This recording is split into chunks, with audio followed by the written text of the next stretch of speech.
So today's talk is the cost of procrastination as it pertains to financial services. And let me explain this to you in a way. I like to tell stories. So story number one is I had a gentleman I was working with, and he was looking at purchasing life insurance, and for all the reasons that to protect his income, to pay off mortgage and debt, provide an income for his spouse. All the traditional things that people look to life insurance for that protection. And when I initially talked to him, he wasn't at that point ready to make a decision. And because we were friends, 2 to 3 years went by and before he was ready to make that decision. And then he called me up and said, hey, Thad, I'm ready to make that decision now. I want to come in and talk to you and pull the trigger on that life insurance.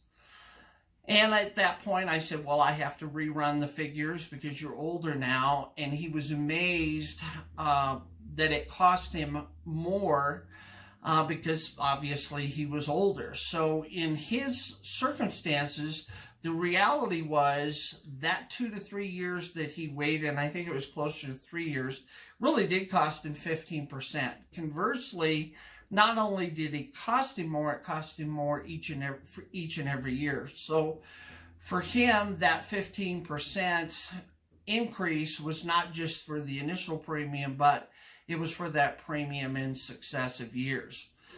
The other thing is in retirement accounts. It's so important, even if you are only putting in a nominal amount each month, it's so much better to start that account and let compound interest do the work for you. So better to have put a little bit in than nothing at all. And the reality is, I work with a lot of people who are in their mid to late 50s, and candidly, they're kind of behind the 8 ball when it comes to funding their retirement. So we sit down with those people and say, if you put in X number of dollars for this amount of time based on this rate of return that we can contractually guarantee, here's what your asset will be worth, and here's what your income will be worth at that point in time. So it's truly a mathematical formula, but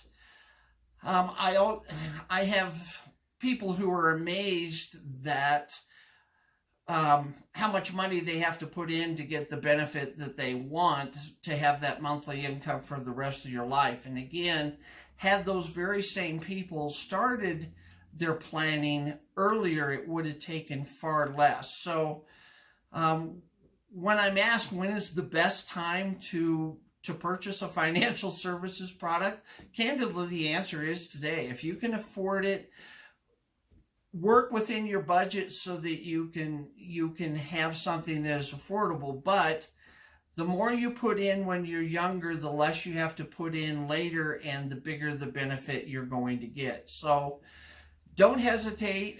Don't procrastinate. If you have a need, try to take care of it now.